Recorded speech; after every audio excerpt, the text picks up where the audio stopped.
ఎందుకని? ఎప్పుడూ కూడా మంచి వాళ్ళకే చెడు జరుగుతూ ఉంటుంది అని అందరూ అనుకుంటూ ఉంటారు. అవునా?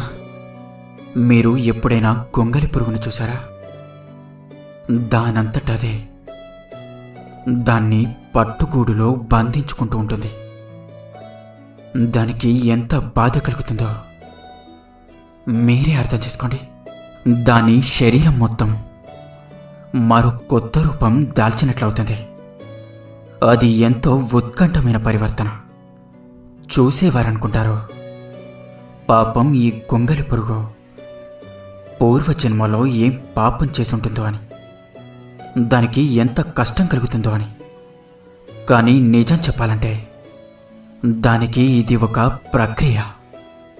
రంగురంగుల అందమైన సీతాకొక చిలుకగా మారే ప్రక్రియ. మనుషుల్లో కూడా అంతే.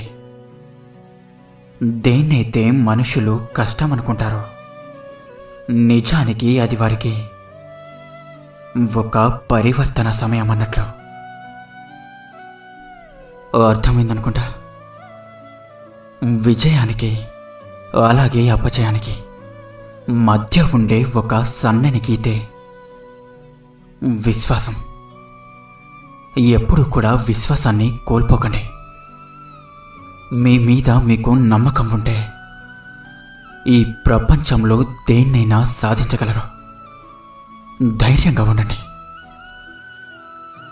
ఒక విషయం గురించి తెలియడం ముఖ్యం కాదు, దాన్ని సరైన చోట ఉపయోగించడం తెలియాలి.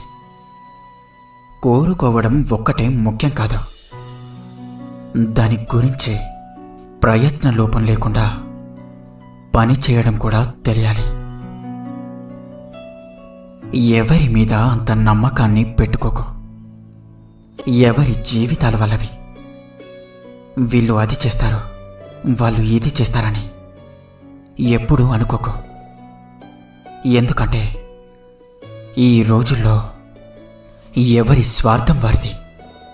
అవసరాలకు వాడుకునే వారికి బలి కాకుండా ఉండటమే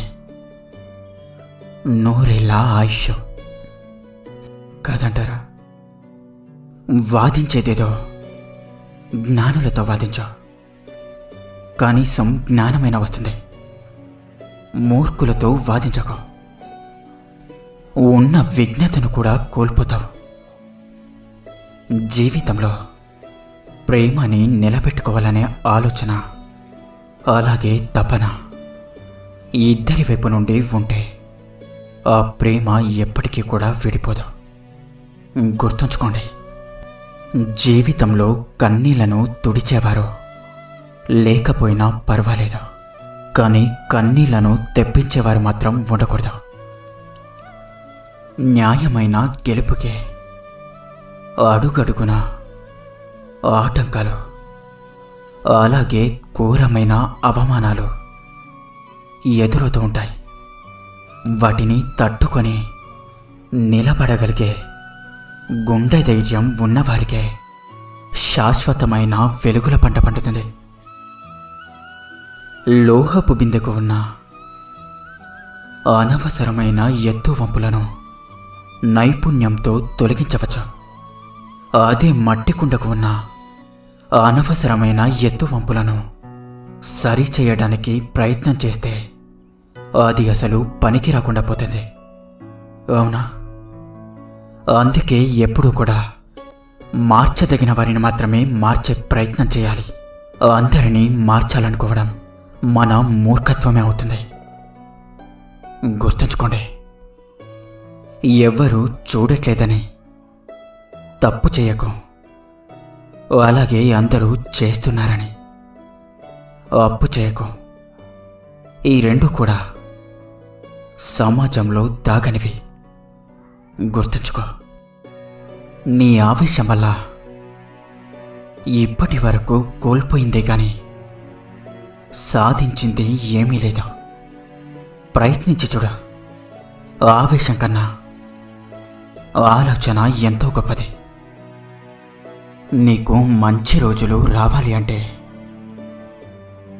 చెడు రోజులతో పోరాడాలి. అర్థమైందనుకుంటా. జీవితంలో బయట ఏర్పడే సమస్యల వల్ల కాదు, మనలోని బలహీనతల వల్లే మనం ఓడిపోతూ ఉంటాం. గుర్తించండి. నీ జీవితంలో ఏది శాశ్వతం? నీ వెనుక ఉన్న డబ్బా, నీ ముఖానికి ఉన్న అందమా, నీతో ఉన్న ఈ అధికారమా? అసలు నువ్వే ఈ భూమి మీద శాశ్వతం కాదు. ఇవన్నీ నీకు ఎలా శాశ్వతమవుతాయి? ఒంటరిగా తల్లి గర్భం నుంచి వచ్చావు, ఒంటరిగానే భూగర్భంలోకి వెళ్ళిపోతావు. నువ్వు నమ్మినా నమ్మకపోయినా ఇదే అత్యంత కఠినమైన జీవిత సత్యం. ఎవరు ఎంత హేళన చేసినా కూడా తొందరపడకు.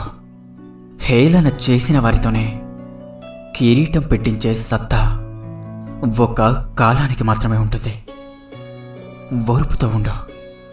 విశ్వాసాన్ని కోల్పోకు. చెయ్యబోయే పని గురించి తెలుసుకోవడమే వివేకం. ఎలా చెయ్యాలో తెలుసుకోవడమే నైపుణ్యం. తెలుసుకున్న దాన్ని పూర్తి చేయడమే సామర్థ్యం. చాలా తొందరగా కోపాన్ని తెచ్చుకోకండి. ఎందుకంటే కోపం అనేది మూర్ఖుల మనసులోనే ఎక్కువగా ఉంటుంది. ఎలుక రాతి విగ్రహంగా ఉంటే దాన్ని పూజిస్తారు. ప్రాణాలతో ఉంటే కొట్టి తరిమేస్తారు. అదేవిధంగా పాము రాతి విగ్రహంగా ఉంటే పాలు పోస్తూ ఉంటారు.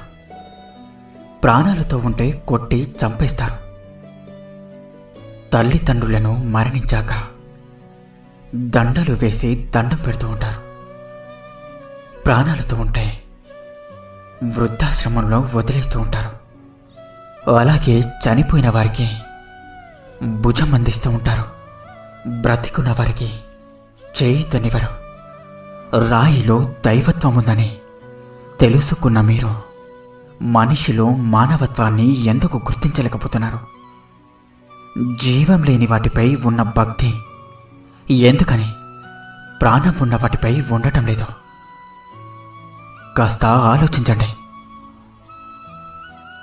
నీ జీవితంలో ఇప్పటి వరకు గాలిలో మేడలు కట్టి ఉంటే విచారించాల్సింది ఏమీ లేదు. వాటిని అలాగే ఉండనివ్వు.